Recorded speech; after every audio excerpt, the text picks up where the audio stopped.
I'm Connor Wold. Welcome back to another episode of Masters of Controlled Chaos. And this week we're going to be looking at the subversive, satire, crazy, but really entertaining director Paul Verhoeven. So, guys, if you're new to this series, what I do is once a month I do this series. This is sort of a long, 30-ish minute video where I really break down a director's filmography and talk about the central idea as to what makes them great. I've done a bunch of directors last summer. This year though, I decided to do a different series once a week and do this series once a month. So this is, you're going to be seeing this. This is always sort of the first Sunday of the month. I'll be uploading a video and Sunday of each month, and I decided to do Paul Verhoeven for many reasons, but I know some people are thinking, why, Connor? Why haven't you done Woody Allen or Akira Kurosawa? And, to that I say, they're coming, but right now I decided to do Paul Verhoeven sort of as a surprise.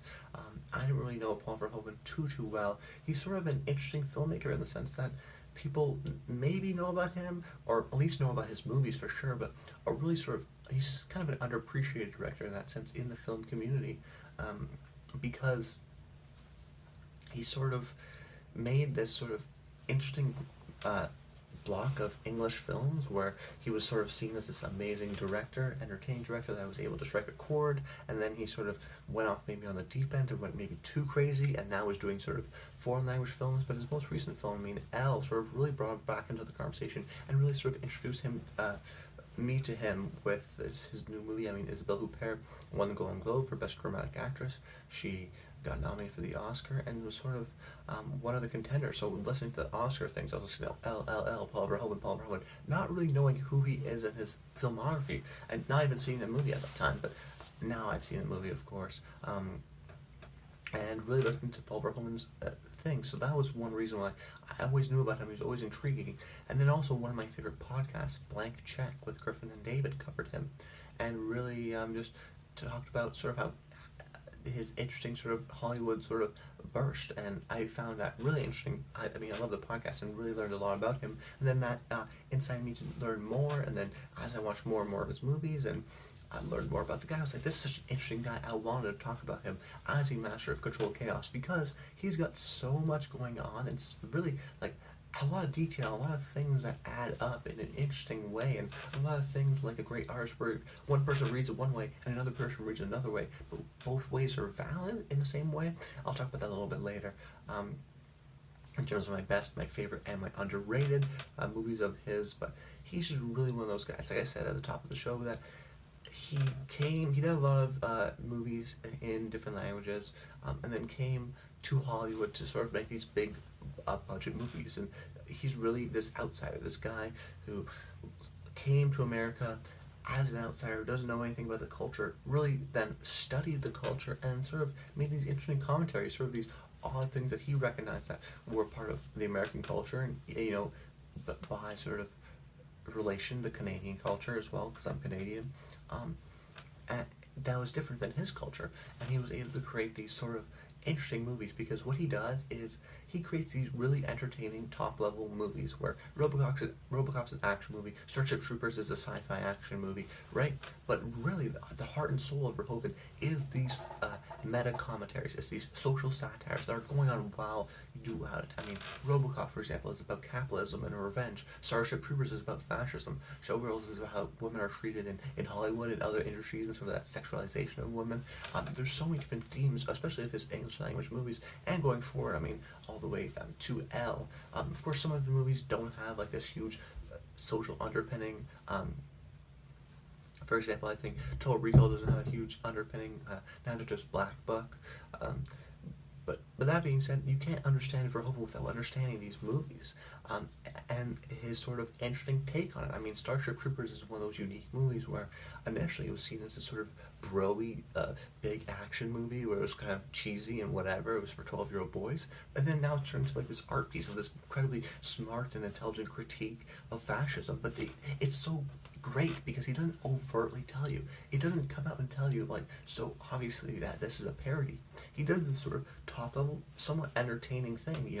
I think Starship Troopers, although slightly overrated, still really interesting and very unique, because I think his best movies are ones where the satire is maybe a little bit more raised than some of his other movies, and it's a little more obvious without being pointed out, while still making a fun action movie. My problem with Starship Troopers, for example, is that it's just sort of a big dumb action movie first, and then sort of the satire second, and the satire elements are there, but then you still have to sit through sort of like a 2.5 hour sort of big bro action movie, which is, you need that, of course, to make that commentary, to sort of make fun of sort of these ultra pro military people that sort of lean into that fascism thing. But we're not talking about Starship Troopers here. We're talking about Paul Verhoeven, and really the interesting thing is that he's got really this unique sort of subversive filmmaker. He really is, if I would think of one word, subversive is taking one thing and sort of subverting the tropes and giving you something else, and really saying something else when he puts it on the surface level. And that's what I love about Verhoeven's movies,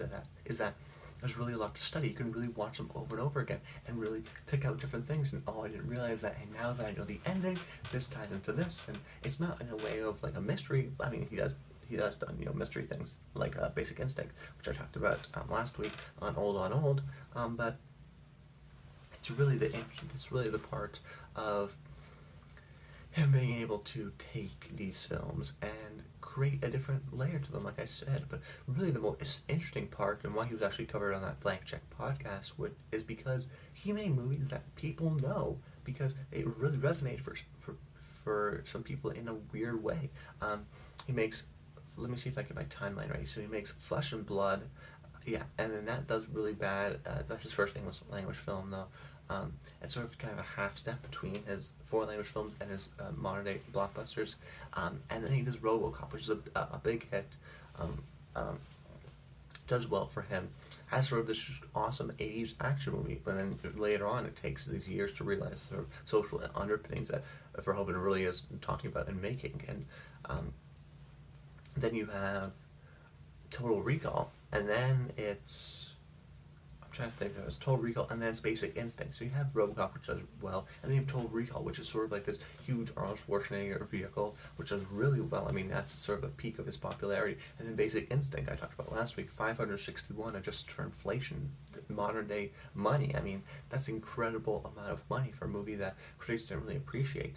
And then after that, he's sort of able to make Showgirls, which is the first NC-17 movie, and then he makes this sort of $200 million bug movie, Starship Troopers, and he goes like off the walls. I mean, he's such an interesting filmmaker, in a sense that Hollywood wanted to give him this money because he was able to strike a chord with audiences at a certain particular time. He was able to understand sort of the pulp culture zeitgeist, and if that were a word, and really understand what they wanted and gave it to them. And I really appreciate that, because I mean, I'm sure a lot of people are going to Basic Instinct because Sharon Stone got nude, Total Recall because Arnold Schwarzenegger was in it. But he gets these big actors like Schwarzenegger, brings you into the theater, shows you a great fun sci-fi, campy action movie. But then maybe you're thinking about actually that was a lot smarter than I remember. Or even Basic Instinct, you're like, oh well, maybe this is sort of making fun of some things, or maybe sort of shining a light on some things that were sort of not talked about before in other movies. And just his ability to sort of convince these studios to give him a bunch of money, because no one really understood him at the time. I mean, the same way no one really understood Hitchcock until his later years. I just find him such a really fascinating director, because he just made these, he went crazier and crazier because no one understood that he was making sort of these social satires. He just went crazy and almost leaned more and more into Showgirls and into Starship Troopers. I mean, those movies at times are really sort of just like, they're bananas, I mean, in both senses, but really doing so to show this unique underpinning and sort of commentary on, for the most part, at least in his American language films, American culture and whatnot. And now he's gone back into the foreign films, but I think that the possibility for him to come back is definitely there. He's seen sort of this auteur sort of artist, and if he has enough credit, and if he starts to gain some more of the Oscar sort of push, he could be getting some more and more budgets, and maybe even move back to an English language movie. I'm not sure if he'll ever do that. Maybe his years were over. That would be a bummer, truth be told. But I still like a lot of his foreign language movies. We're going to be talking about one of them later. And that should be a lot of fun. So let's move into what I consider his best movie, which is Total Recall. Now, this was hard for me because I really want to go with the best sort of Paul Verhoeven movie, and maybe the most Paul Verhoeven movie is the one with the most satire, so maybe I would have went with Starship Troopers, but then I didn't find that as entertaining as some of his other movies were, and I think that's sort of an interesting part that people don't really forget about, is that it's almost like a backlash where he made sort of these entertaining blockbuster movies, and then people are like, wait, this guy's actually really smart and got an artistic sort of social satire underpinning underneath, and then that's all everyone talks about.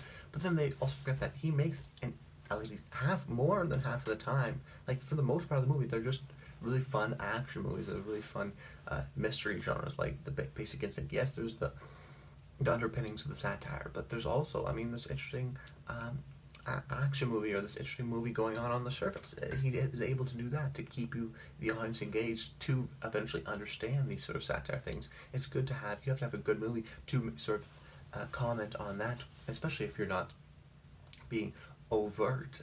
Especially in his early movies, he wasn't super overt, something like RoboCop. But I went with Total Recall because I think it is the best of both worlds. On the surface level, you have this really incredible, campy, yes, cheesy maybe, but really, I think, charming and creative, and really leaning into this sci-fi element. It's very sci-fi. And you think about it, it's really a unique period of time, too, because it's a time where, this is when practical effects are at its best.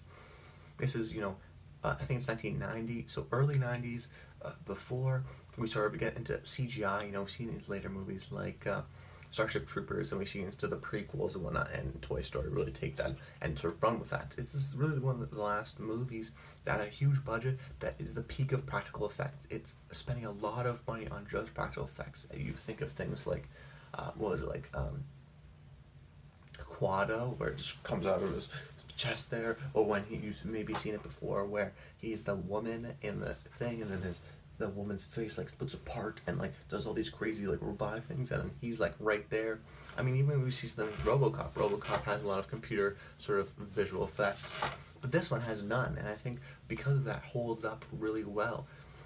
And it has an interesting sort of premise, like a great sci-fi movie, and it has sort of the Arnold funny, cheesy lines, but it's a great movie. It holds up really well because of those effects, and I think sci-fi is a genre that works for Verhoeven and plays to his strengths really well. I think actually probably his three best movies.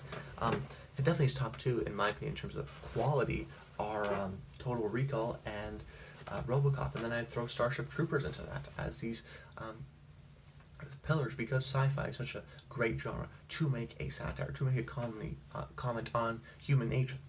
So many sci-fi movies, if not all sci-fi movies, at least have a certain tinge to that.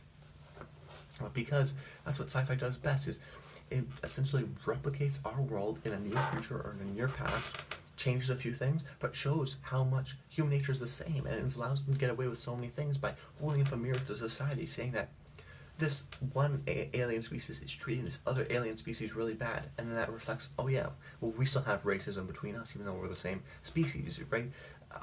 So these interesting things where there's not direct parallels, but there's some obvious parallels. I think sci-fi does that really well, and because of those sort of trilogy of sci-fi movies that he has there, he's able to do that, and I think he wanted to move to Hollywood, and he wanted to have these big budgets because he wanted to have the money to do these things and to really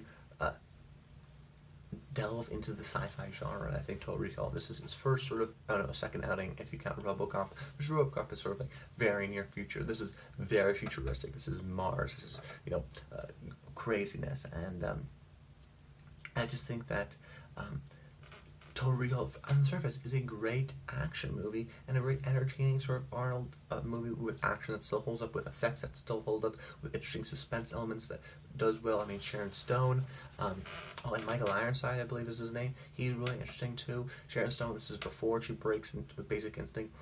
She's one of the best parts of this movie as a sort of unique, sort of loving wife to Arnold Schwarzenegger. But really, another great part of this movie is when we get into the social satire. I mean, the premise of this movie, if you don't know, is Arnold Schwarzenegger, who is a working class guy, I think he's a construction worker, essentially saw this ad saying, I want to go to Mars, and then his wife's like, oh, you don't want to go to Mars, right? So then he goes to a place where they can implant a memory into his head saying that he went to Mars and had this sort of fantasy, and there was this new thing where he could be a spy, and he's like, oh yeah, I want to do that. So and then he goes under, and then the next shot is panic and the thing, and everyone's like, oh, something went wrong, something went wrong. What'd you do? And then he's like bolting out, and he's ripping out these things, and he goes on this adventure as this sort of very much spy-like fantasy of him going to Mars and him sort of leading a revolution.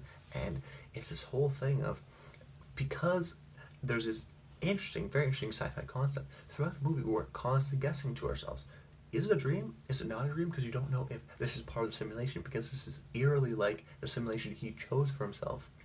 But did he choose that stuff because that's his preferences, and maybe this just happened because it's the truth? Maybe he is supposed to be the leader of this resistance and whatnot, and wanted to go to Mars because he felt this connection to him, and a really interesting sort of engaging storyline.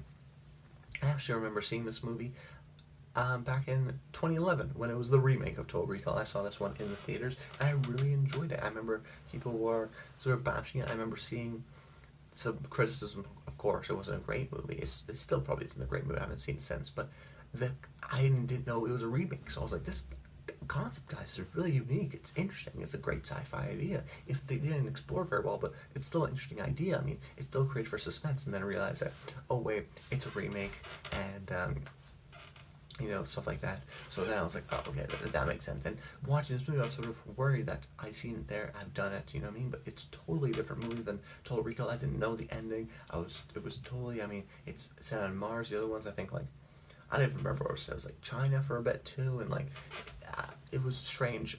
But you have this unique dynamic of Arnold Schwarzenegger, and then sort of the new villain, which is Sharon Stone, and her sort of badassery, and then Michael Ironside, of course, and sort of a great action movie, like I said, of leading this resistance. But it moves into that social satire where it has this great premise, but it really is a commentary of American culture and buying into things and buying into a better life. And this guy, instead of actually doing something, he's just going to buy to get a memory, to think that he did something well. Instead of actually doing it, and sort of this sort of idea of escaping fantasy, and really taking this genre, and someone who is so sort of fed up with his life and so boring in that sense, that wants to escape into this fantasy and buy into this idea that he's a better person and has a better life and is more interesting instead of doing himself. And I think there's a really interesting concept that I've been able to unpack, where not only is you can see it both ways, because actually Paul Verhoeven doesn't have an answer, if you don't know. He made hints of both things. He made hints of saying that this could have been a dream. He made hints that said it wasn't a dream. So you can sort of interpret it both ways. So there isn't one right answer. So you have that aspect, but then you also have the interesting aspect that he introduces, where not only are you studying is it or is it not, I think that's almost a pointless argument, because there is no right answer. You can see both sides. I'm really interested in the thing of this guy who is so, like, almost sad, the way I see it, that he wants to buy into a new life and wants to buy into a memory that doesn't exist, and really get into this fantasy thing. I talked about Ready Player One, and I recently saw that movie, and I read the book as well, and there's some more things in the book that it's not just sort of pulp culture references. It talks about some of the negative consequences. It's like a sci-fi movie or a novel should be. It talks about some of these consequences, and the movie really sort of totally brushes over them and ignores them, and that's a huge fault for me of that movie. Even though I enjoyed it, there's so much more potential of that movie that could have been explored that wasn't. But Total Recall is a really incredible movie with incredible social satire to it, but it's not my favorite. So normally, if you don't know on the show, I do my best what I think is the best movie, my favorite movie of theirs, and an underrated one. This time, my favorite movie and an underrated one actually lined up. This one took me totally by off guard, but my favorite Paul Verhoeven movie is Black Book. So this may become to a bit of a surprise for some people. I mean, you maybe thought I went with maybe one of his more English language movies, maybe a RoboCop, maybe a Starship Troopers, maybe even teased at the beginning of the show that you thought it was L, but I went with one of his sort of later foreign films, this one being Black Book. This is the movie he made after he sort of did his Hollywood stunt, after he sort of said, you know what, after he did Hollow Man, which was sort of a very much a demoralizing experience for him, and a bad movie in my opinion. It wasn't very good, and very problematic, and he sort of went back to maybe his roots, and as a sort of experienced director, and now as a director who's worked with some bigger budgets now, he was able to create this movie as an incredible sort of straightforward, yes, but a really incredible movie. There are some things going on, but it's not as much as a satire, overt satire as something like Starship Troopers or Showgirls or even Total Recall. It's pretty straightforward and says a lot. It says a lot of the stuff up front. I mean, a lot of his subtext is text, and especially in this one, it's just text. But this one really surprised me because I was blown away by it. It was one of the last movies I watched in preparation for this episode because I want to see his movies. And this one was sort of the ones where, it wasn't it wasn't this Oscar darling type thing, but it was the biggest Dutch movie ever. It still is the biggest Dutch movie ever. It's super culturally relevant in the Netherlands, and sort of, for some reason, I mean, different countries erected different movies, but this one really connected to this movie. I mean, the same way Phantom of the Paradise connected with Winnipeg, this is a movie that really connected with audiences. And you know what? I think I'm glad it did connect in the Netherlands because I was blown away by this movie. For a lot of movies, and for me, I find foreign films somewhat hard to connect with. I like a lot of foreign films, but they're not maybe my preferred choice. I have to sort of go out of my way to watch them. Maybe that's why I'm sort of putting off the Kurosawa and the Truffaut things, because I know they're great movies, but there is something about that foreign language where, because I'm reading the subtext, I get so engaged and so invested in the written word of it, which may not be even an accurate representation, that I miss the visuals that are going on screen. I miss sort of the actual and sort of the visual composition sometimes because I'm so involved with it. I know Isabelle Huppert, I probably wouldn't have given her the Oscar in that year. I mean, I would have given it to Amy Adams for Arrival no matter what, but I would probably even give it to Emma Stone over her, Ruth Negga for Loving, because it's hard for me to almost judge her performance, because when you're looking at that bottom sort of area of the screen, it's hard to really look and sort of take it in as it was just a normal English language movie where I can sort of know the words coming out of their mouth. There's no captions that I'm able to take in the performance to really look at the small, minute facial gestures. But because it's a different language, it hurts it in a sense. But that being said, Black Book was incredibly entertaining. This is one of the most engaging, most entertaining foreign films I have ever watched. I was super into it because it is a straightforward but really engaging, sort of very much an old-timey World War II movie. It uses World War II as a setting, and it's very, very much a World War II movie. I mean, you have this sort of spy underpinning, but the story that goes throughout this World War II movie, and it's more about the small resistance against the Nazis and sort of infiltrating it, and this sort of side where we're able to side with the protagonist, who is sort of this person that's just trying to survive, and then but really sort of get close to the Nazis at the same time. It's not like we're watching Dunkirk and the Nazis aren't even there. This is very much a World War II movie where the Nazis are the central part of it, but the main character is not a Nazi. Well, she kind of is. I mean, she is a spy that sort of works for the Nazis and pretends she's a Nazi for sort of this resistance gain. But like any great spy movie, you think it's going one way and then it goes a different way. You think you can trust this person and you can't trust this person. You realize you can't trust anybody. And it's such an interesting thing that I really kept on coming back to and thinking about. Was this just a really nugget of the story of World War II, which I mean, we've talked about and seen before in Holocaust movies, but something like Schindler's List, which is very much not a character study. I mean, it is a character study about Oskar Schindler, but the sort of the Holocaust is seen as a sort of large thing with so many people getting affected, which in its own right, of course it is. But this one was an interesting, fascinating thing because it's about almost like a Forrest Gump of World War II, where this one woman was able to see a lot of what's going on in the Nazi party, and then sort of see it takes place near the end of it, where the Nazis know they're losing, but they still think they can win and still want to do as much damage as possible. And I really came back to this nugget of it's about really at the end of the day, a woman trying to survive in this war. I mean, she's going to do whatever she takes. I mean, she becomes a spy sort of out of chance. She's not a spy that works for the government. She's a spy that works for the resistance, and is a spy because she needed to survive and needed a job, and will do sort of what it takes to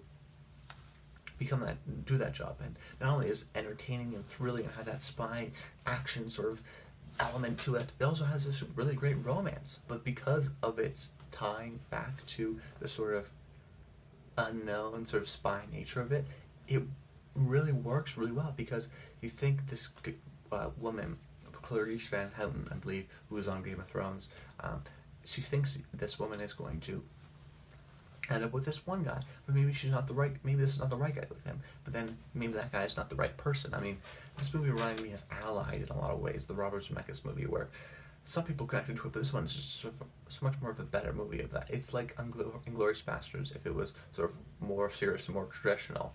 But Allied, what it tried to do was sort of test the relationship between Brad Pitt and Marion Cotillard. Was she a spy? Did he trust her? Sort of had this sort of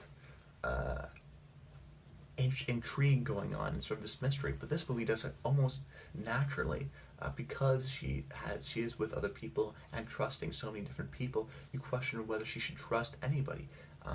It has this unique thing where you don't know who she should trust. And then I touched on it at the sort of top of the show of it being old-timey. It is definitely an old-feeling movie where it feels like this World War II epic, but you look at the budget and it's like $21 million. It was incredible how little money they made it for, but you have the incredible period piece set pieces and the great actors, just the action and the romance and the mystery. You get entertained, you're thrilled, you're wooed, you're shocked of how a story that so entertaining in moments can be so sad in moments. I mean, this is really a sad movie. It's about World War II from a viewpoint of a Jewish woman who sees, all the people she loves around her, being killed, and she's going to survive. And just a really fascinating, interesting movie that blew me away. Paul Verhoeven was able to take his camera skills and his abilities that he learned early on and then throughout the Hollywood to create this amazing World War II epic, where even if it's foreign film, even though it's 2.5 hours, check this one out. It's a really great movie and super underrated. I mean, the underrated aspect to even talk about. No one really talks about this movie. If they're talking about their foreign films, they say Elle or maybe Turkish Delight. But they don't. The Hollywood movies talk about RoboCop and all those, Total Recall, Basic Instinct, but they never really talk about this. And really, at the end of the day, I think Paul Verhoeven is an incredible filmmaker who has made, arguably one of the worst movies I've ever made, Showgirl, but then some of the best social satires in terms of RoboCop and action movies. A really interesting director. But anyways, guys, next week I should be doing Superman on Old on Old. Let me know if you want to see any directors that you want me to cover. I have some down the pipe, something like Kurosawa I'm definitely going to do, but then let me know. Do you want to see any others? Comment below. Let me know some of your favorite Verhoeven movies, anyone you want to see next. And until next time, stay tuned.